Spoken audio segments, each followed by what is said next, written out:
Au nom de Dieu, le compatissant, le miséricordieux, de la série de publications traduites du Conseil suprême des affaires islamiques, je commençais avec vous de l'épisode précédent, le livre de l'éducation dans l'islam.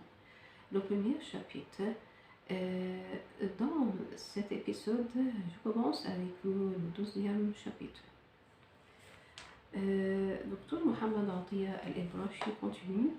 La religion islamique enjoint à généraliser l'instruction. La religion islamique est une religion de connaissance et de lumière, non pas une religion d'ignorance et de ténèbres. Le premier verset qui fut révélé au prophète exhorte à lire et appuie cela. Il exhorte l'importance de la connaissance et de l'enseignement. Nous pouvons comprendre cela pour le fait que la connaissance est attribuée à Dieu. Lis au nom de ton Seigneur qui a créé l'homme de sa gravier. Lis, ton Seigneur étant le plus généreux, c'est lui qui a appris à l'homme de se servir de calame. Il a appris à l'homme ce qu'il ne savait pas. Dieu dit, s'adressant à son prophète, dis, ô Seigneur, à quoi mon savoir? Et aussi tu attestes qu'il n'y a de Dieu que lui, ainsi que les anges et ceux qui possèdent la science et qui se dressent pour la justice. Dieu se cite en premier lieu, puis il cite les anges en second lieu, et en troisième lieu les savants. Cela est un grand honneur pour eux. Dieu dit, voilà les exemples qui nous avons proposés aux hommes, mais aucun d'eux ne les comprendra à l'exception de ceux qui savent. En d'autres termes, seuls les savants cultivés peuvent comprendre ces exemples. Le Coran, dans les textes, exalte la condition des savants, leur haut prestige et leur rang élevé. Ceux qui savent seront-ils égaux à ceux qui ne savent pas? Et aussi, Dieu élevera un rang élevé ceux parmi vous qui croient et sous auquel a été donnée la science. La science aux yeux de l'islam est sacrée. Pour les musulmans, c'est la chose la plus précieuse au monde. Dans l'islam, les savants ont un rang subséquent à celui des prophètes. Le prophète dit, les savants sont les héritiers des prophètes. Il s'ensuit que les savants actifs ont un rang subséquent à celui des prophètes. On a même dit que les savants, le jour du jugement dernier, peuvent, après les prophètes, intercéder pour les hommes auprès de Dieu. Le prophète dit, l'encre des savants est plus précieuse que le sang des martyrs. Le prophète exhorta à l'instruction et la fit en obligation. Il dit, instruisez vos enfants et ils vivront à une époque différente de la vôtre. L'islam ne différencie pas entre filles et garçons qu'à l'instruction. Le prophète a dit, l'instruction est un devoir pour tout musulman et toute musulmane sans discrimination entre eux. La religion islamique exige que tout musulman et toute musulmane s'instruisent recherche la connaissance, l'applique dans sa vie et essaie de la répandre. L'islam ne s'arrête pas à cette invitation de répandre la science et l'instruction, mais il exhorte l'homme acquérir continuellement la science, l'instruction, l'étude et la culture. L'homme demeure savant aussi longtemps qu'il recherche la connaissance. Le jour où il croit l'avoir trouvée, il devient ignorant. Est-il lui aussi le savant est gracié sur terre et dans le ciel. Al-Ghazali commence ce précepte. Est-il plus haut que le rang de ceux à qui les anges de la terre et du ciel rendent grâce? Le savant prend soin de lui-même et les anges prennent soin de son salut.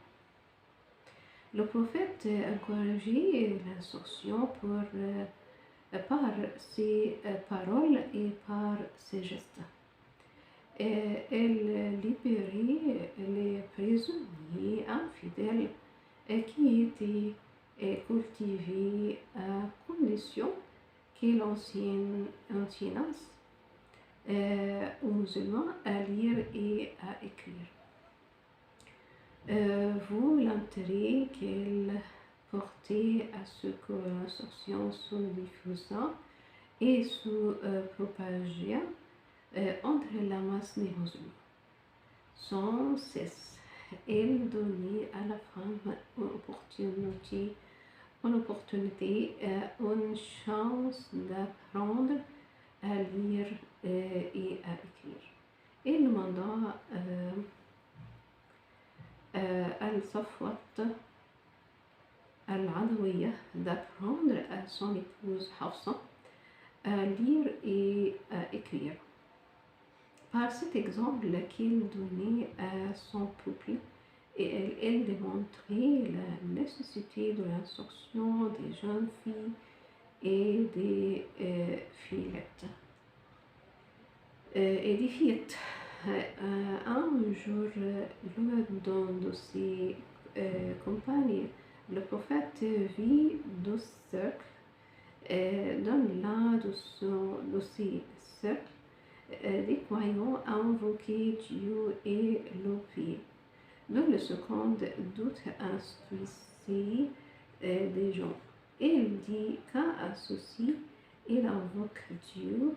S'il le désire, il les complaira ou les privera de ses bienfaits. Qu'à cela, il instruit les gens.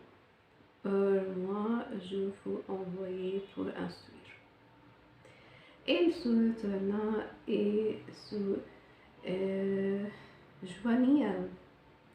Par là, le prophète voulait montrer qu'il voulait encourager la science, propager l'instruction, exalter la mérite des précepteurs et des éducateurs. Était là noté que le prophète considère la connaissance comme le pilier du monde et de la religion. Lorsqu'il dit celui qui désire se rendre doit avoir recours à la science. Celui qui désire le blanc doit avoir recours à la science. Celui qui désire l'un et l'autre doit avoir recours à la science. Et il dit aussi, les hommes sont de deux catégories, ceux qui sont savants et ceux qui sont instruits. En dehors de ces deux points de valeur. Elle dit aussi le bienfait du savant à l'égard des croyants est semblable à celui de la lune à l'égard des astres. Elle dit aussi celui qui suit la foi, qui dirige vers la connaissance sera rendu par Dieu sur la voie qui dirige vers le paradis. Tous ces préceptes le méritent des savants actifs et exhortent à la recherche de la connaissance et prouve que l'islam exige la recherche de l'instruction, la dévotion de la connaissance et la suppression de l'ignorance. Il est dit dans la tradition le meilleur des hommes est le croyant savant, qui est utile lorsqu'un a besoin de lui et qui se suffit à lui-même lorsqu'on se dispense de ses services. Ali ibn Abi Talib dit à Kamil: Ô Kamil, la science est mieux que l'or. La science te protège et toi, tu protèges l'or. Par la science, tu domines. Par l'or, tu es dominé. L'or par la dépense s'épuise. La science par la dépense s'accroît. Il dit aussi, le savant est meilleur que le véritable croyant qui jeûne. Il dit aussi, on fait voir aux savants, ils sont illuminés. Pour ceux qui cherchent la lumière, ils ont les guides. La valeur de l'homme réside dans son savoir. Les ignares sont les ennemis des savants, les hommes sont des morts, seuls les savants vivent. Elle dit aussi, désigna sa poitrine et s'y autour de nombreuses connaissances. Elle dit de même, le sein des justes et le début des secrets. De nombreuses connaissances, si toutefois on retrouve en échappé, elle dit, le sein des justes et le caveau des secrets.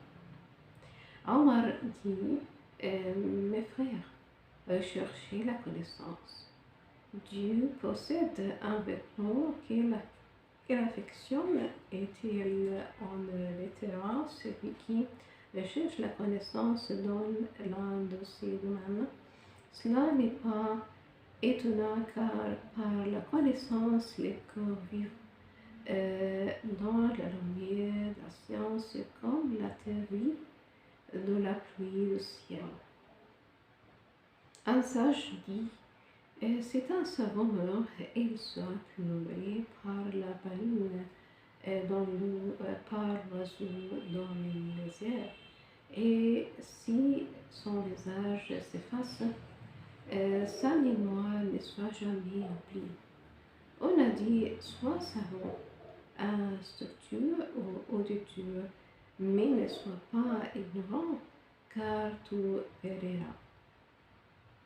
Al-Hassan dit, sont les savants, les hommes deviendraient semblables aux animaux.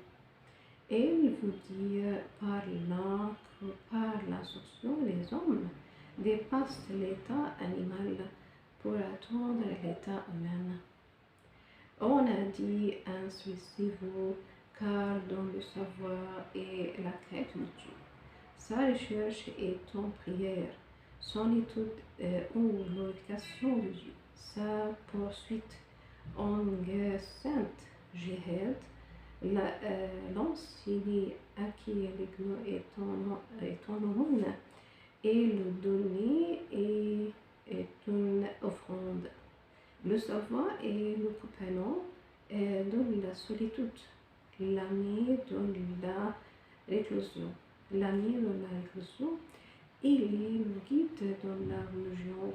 Il incite à la patience dans la prospérité et l'adversité. Il rapproche les étrangers et le flambeau qui éclaire le chemin du paradis.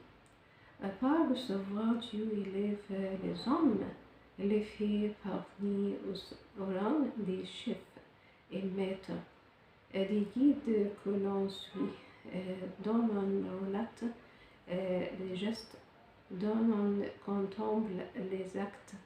Les anges recherchent leur amitié et les bénissent avec leur aile. Le savoir est la vie des cœurs, la lumière des esprits. Par le savoir, les hommes deviennent des bienheureux.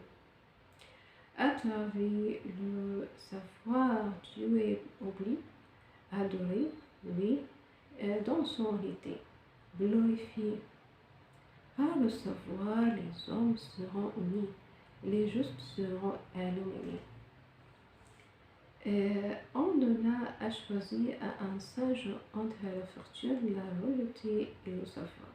Et choisi le savoir, et à cause de sa choix, on lui fit don de la fortune et de la royauté. Ibn Miskawi et Al-Razali, savants de l'islam, pensent que la science est la nourriture de l'âme et de l'esprit. Ibn Khaldoun pense que la science et l'instruction font partie intégrante de la civilisation humaine. Il dit tous les animaux partagent avec l'homme le toucher, le mouvement, la nourriture, etc. Mais ce qui le différencie est la pensée. Et cette pensée est la source des sciences et des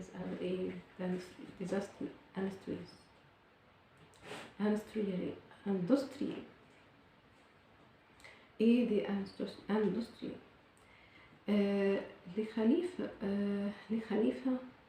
Les khalifes musulmans honoraient les hommes de lettres et les savants.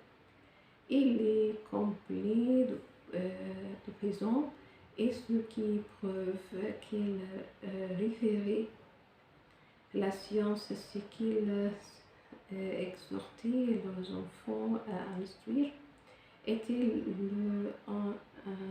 inspiré le désir. Abdelmalik ibn Marwan donnait à ses fils le conseil suivant. Mes enfants, cultivez-vous. Si vous êtes exceptionnels, vous me surpasserez.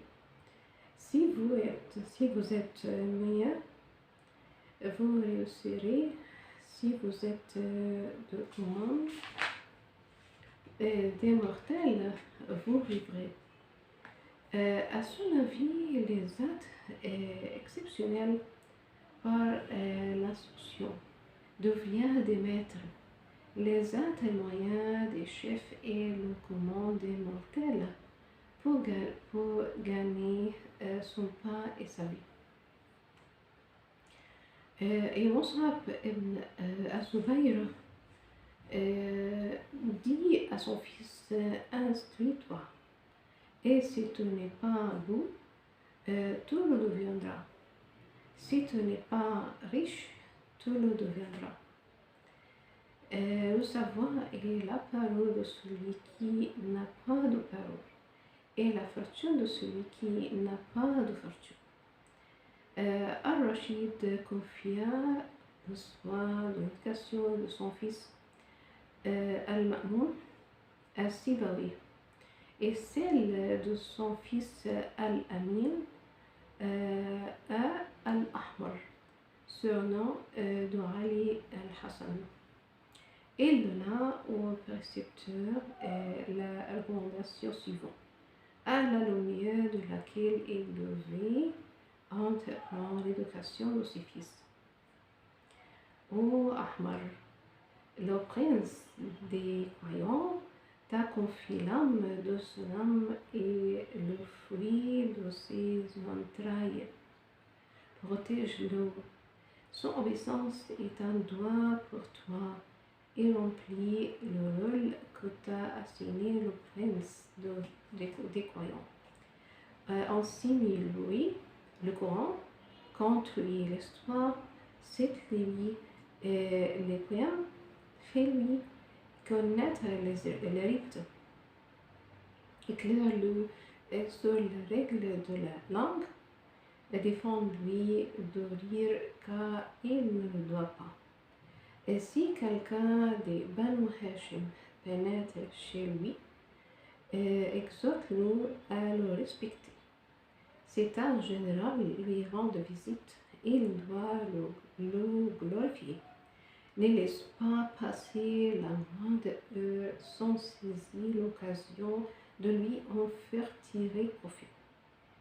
Et sans pour autant l'attrister, ce qui fera briller son intelligence. N'exagère pas la tolérance, car elle contracterait alors l'habitude de l'oisiveté et prendrait goût. Corrige-le autant que possible avec douceur et bienveillance. S'il est décline, alors tu auras recours à la fermeté et à la sévérité. Et dans cette recommandation se manifeste à la fois la sagesse et la justice de l'opinion. On y trouve une des meilleures méthodes de l'enseignement secondaire. Désolée. L'étude du Coran, de l'histoire, de la littérature, de la poésie, des rites, de la langue, de la rhétorique, l'éducation religieuse, littéraire, scientifique et sociale.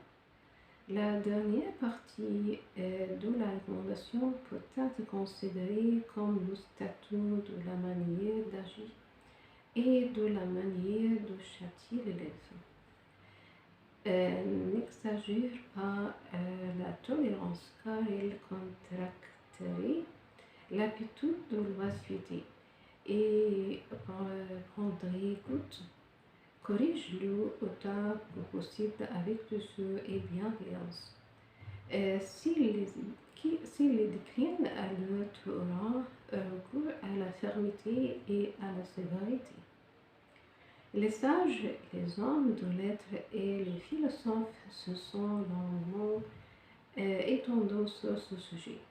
Al-Ghazali dit: celui qui acquiert le savoir en prophète et en fait prophéter autrui est-il le soleil qui brille pour lui-même et pour les autres. Rappelons-nous ce qu'ont dit les savants de l'islam: recherchez la science de Rasoul au tombeau.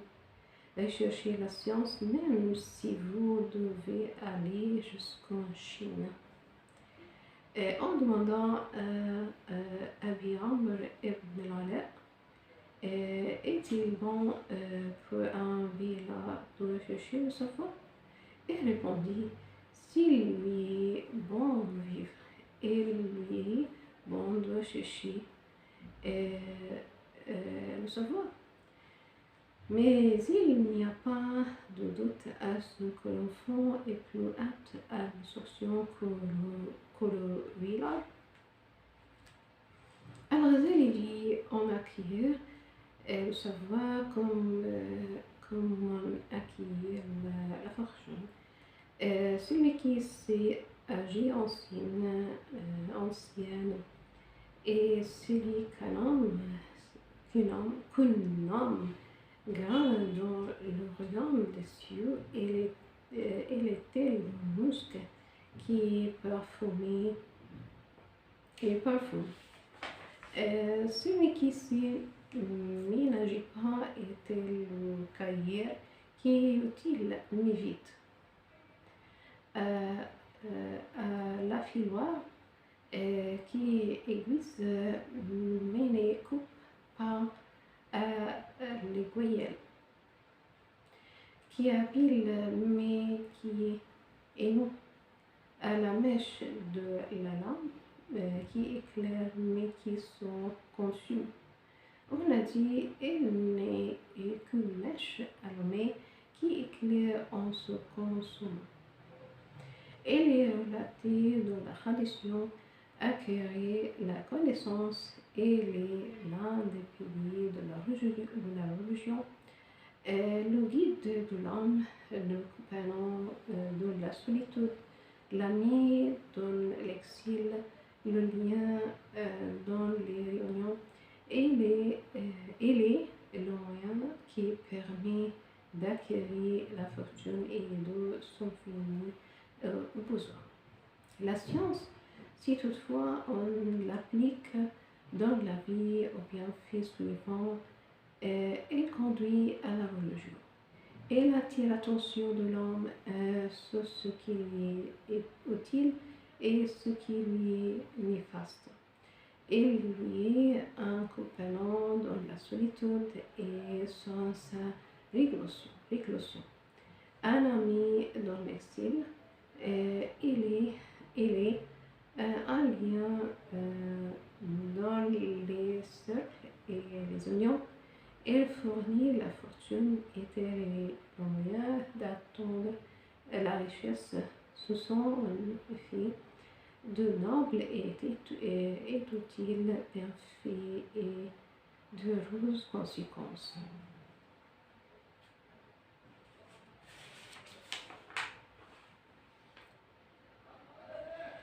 C'est ça pour cet épisode. Au revoir, merci.